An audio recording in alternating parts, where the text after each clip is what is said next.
আসসালামু আলাইকুম। Hi guys, কেমন আছেন? ভালো আছেন? মাংসের জন্য আলু ফ্রাই করতেছি। আলু ফ্রাই হয়ে গেছে। হাই গাইস, দেখেন এই যে আদা রসুন বাটা দিয়ে দিলাম। মাংসটা কষা নিয়ে গেছি। তো কাঁচামরিচ আর এটা দিয়ে দিলাম, টমেটো দিলাম হালকা, কাঁচামরিচ আর টমেটো।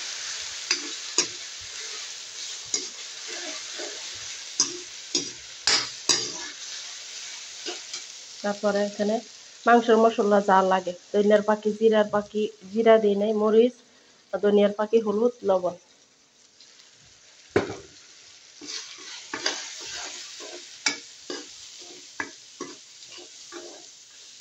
মশলাটা ভালোভাবে একটু কষায় নিই,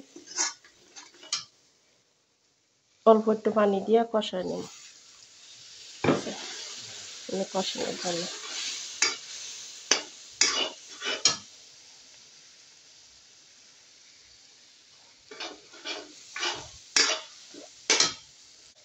কষানো শেষ। এখানে এই যে মাংসটা বিফ অল্প একটু, আধা কেজি, হাফ কিলো বিফ অল্প একটু সেলের জন্য আর কি।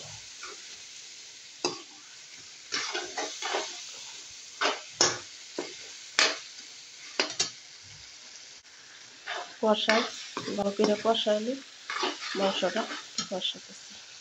এই যে ম্যাডাম বিরান করবো, তো এই যে জিরার পাখিটা দিয়ে দিলাম, এটা জিরার পাখি দিয়ে দিলাম কালা, হালকা একটু বিরান করবো কষায়।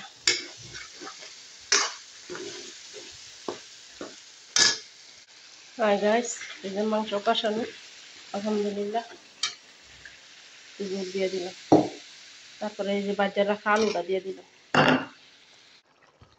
সালাম আলাইকুম গাইস।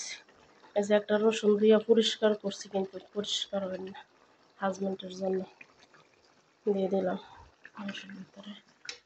রসুনটা আমার বিফ কারি হয়ে গেছে।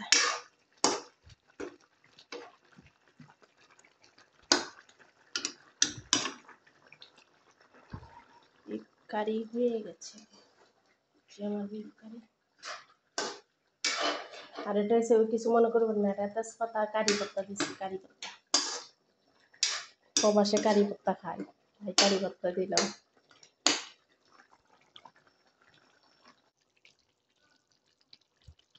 বাবুরা ভাইয়ারা কেমন আছেন?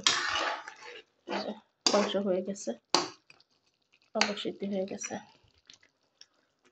ভাইয়েরা বোনেরা, ভিডিওটা ভালো লাগলে একটা লাইক শেয়ার দিন প্লিজ প্লিজ প্লিজ, কষ্ট করে ভিডিও করি, একটা লাইক শেয়ার দিন।